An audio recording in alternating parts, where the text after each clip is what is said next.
But the era that is really foreseen by this technology is one that's described in this book that I wrote in 2004 called Genetically Modified Athletes.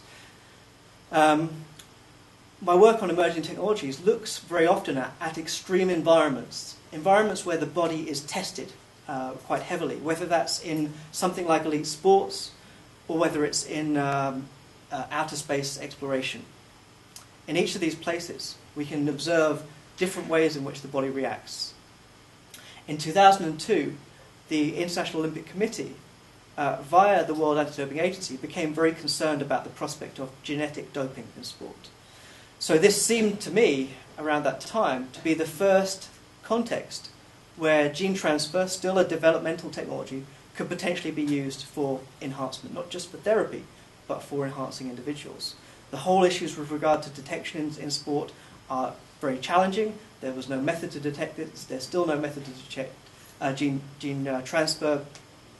But potentially we're inviting a situation where this arises.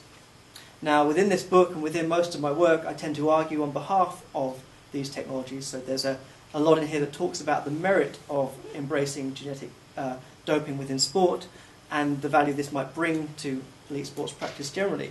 I don't wish to dwell on this too much. You're very welcome to ask questions about it.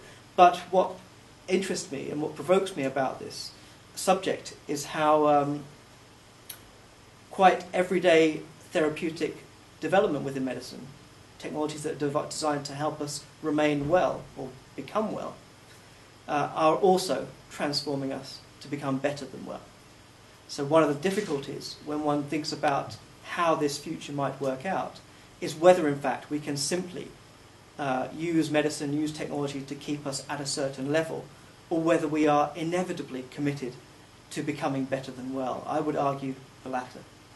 And the example of aging, I think, is perhaps the most significant example of that. By trying to allow people to live longer, we are effectively extending their lifespans and extending their health spans. So these sorts of issues come up culturally in various forms. The debate about genetic transfer in sport came up in a slightly different way last year with Oscar Pistorius, the double below-the-knee amputee athlete from South Africa who campaigned to be part of the Olympic Games. Paralympians generally take part in the Paralympic Games. There have been some athletes with disabilities who have taken part in the Olympic Games. I think about 23 over the last 10 years, so athletes with an amputation. But Oscar was the first athlete to campaign to be part of the Olympics who also had a prosthetic device.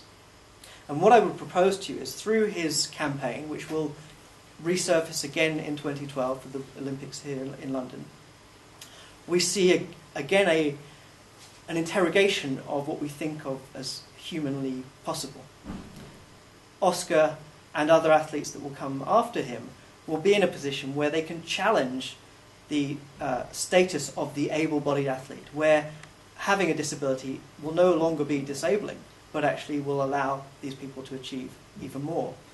And I think it's particularly interesting because we still live in a culture, even in the most developed countries, we still live in a culture where disability is marginalised and seen as something of lack rather than benefit.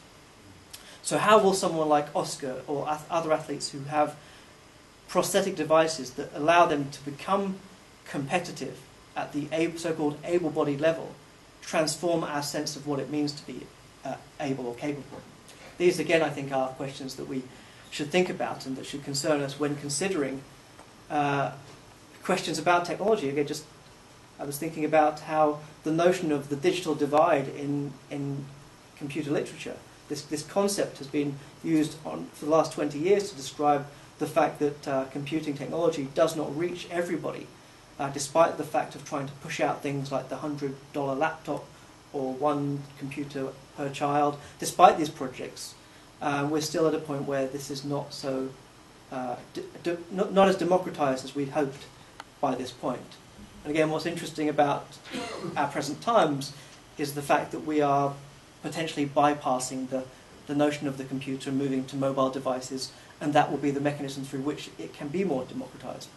That's an aside, but I think there are parallels here that potentially this raising up of people with disabilities through technology, through symbolic environments like the Olympic Games, can force us to reconsider what we think of as both normal and enhanced.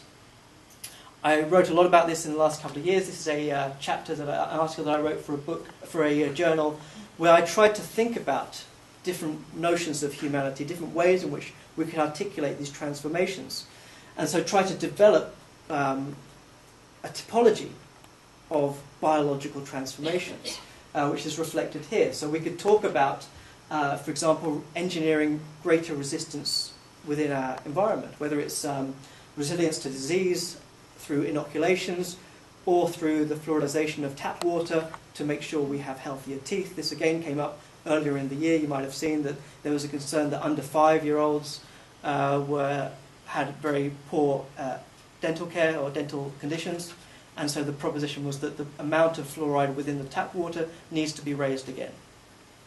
These are very real ways in which technology enters our life in what most people agree to be quite acceptable ways, but nevertheless there's a question about how much we are part of that discussion.